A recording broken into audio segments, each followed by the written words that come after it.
You ask Tiger to solve. This deals with linear equations with one unknown.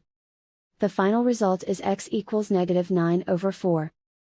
Let's solve it step by step. Simplify the expression. Expand the parentheses.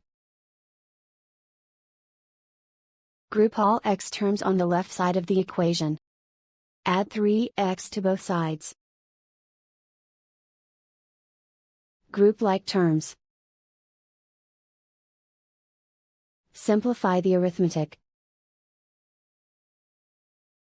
Group like terms. Simplify the arithmetic. Group all constants on the right side of the equation. Subtract 4 from both sides. Simplify the arithmetic.